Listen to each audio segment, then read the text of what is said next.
When I was growing up, my Uncle Eddie had some legal trouble and came live with us.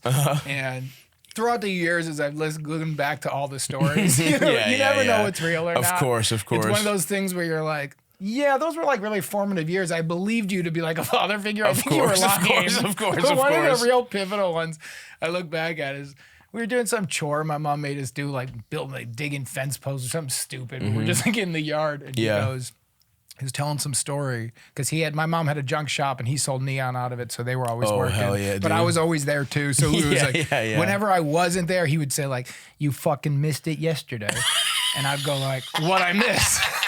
And he's telling some chicks with huge cans came over. Sorry, I went into Baltimore. But that's tried to go Chicago. What's the difference? Same guy, different voice. Throw New Jersey. Chicago has its own. Yeah, because you're from Chicago. It's D's and Do's. Yeah. So it's no T's, it's D's. Oh, interesting. But his story was, he's like, this fucking broad comes in here, and he goes. And how old are you? Like, what are we talking? 14, 15. Okay, perfect. Out of high school, I dropped out. I was like, love that. Looking at him like, you're a super cool guy. I gotta get in the Uncle Eddie zone. Yeah. This guy's not allowed in your schools. Has to live with us. No, I don't want to. You are in the zone. Am I nailing it? Not nailing. You nailed it. When you first came on, and then Gareth told me that I was watching your stuff, getting to know you. It was the first time in a long time I'm like, I'm 15 again. Yeah. I told you, I was like, you got a whole thing cooking that is a character that is going away. Yeah. So this was Eddie's look. He was like a fat. No, but he was different. But he had the kinky curly hair. Sure. He could take his teeth out. Love that. So these were a different shade of white, but when you took them out, they were fangs, and they were scary.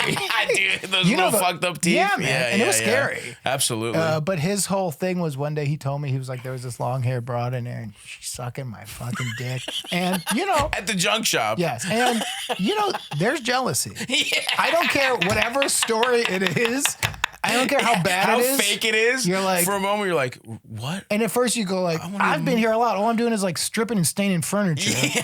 When women come in, they just see me as like a rat in the back of the shop. It's never gotten close to somebody being like, would you prefer a blowjob worker? Never. How the steps it would take to get there, you can't even fathom. To this day, I can't fathom. Yeah. That's not how life works. Of course. But he goes like, he's fucking sucking my dick, and I'm not at the age where I'm not going like, now I would talk shit. Of course. But at that age, I was still like, you're 14. Yeah. I still believed everything he said. Of course. Yeah. And he was like, he's fucking sucking my dick, and I'm like, in my head thinking like, my Wonder Years monologue is, this is the greatest story I've ever heard. Yeah. And in your head, it's like, if that's true, it's one of the most atrocious looking women that's ever existed. Yeah, and see, not even yet. At that point, hadn't even cared.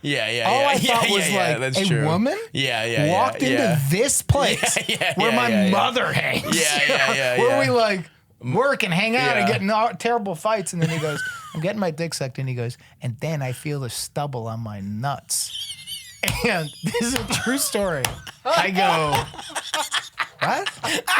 And he goes, I feel the fucking stubble hitting my, and I go, like a man's beard? And he goes, it's a fucking guy that looks like a woman. And I go, and in the moment, I'm now in the head, it's turning. And I go like, wow, what'd you do? And I go, I said, finish what you started.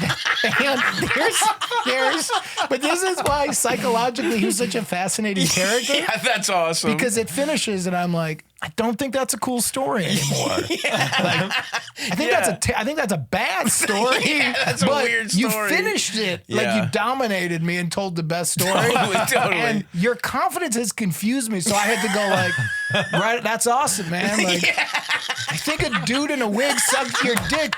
And then when I told my brother, he's like, that's a lie. And I'm like, but why lie like that? Why'd you lie about that? Why say he was a guy? Yeah. He did a bunch of stuff like that. That's such a good lie. There's That's a bunch. so crazy. But a great liar has to add an element where you go like, yeah, but hold on. Like, I don't think that makes you cool. And he goes, what do I give a fuck? I don't fucking care. I'm just telling you a story when I got my fucking dick sucked. I got a nut in here. What have you been fucking doing? And being like, literally nothing. Hanging with you. And whenever I'm not with you, you're getting your dick sucked. I love a story where it's like, dude, you'll never believe this.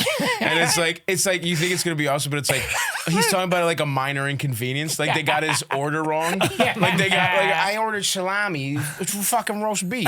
He says it, but it's a guy sucking his dick.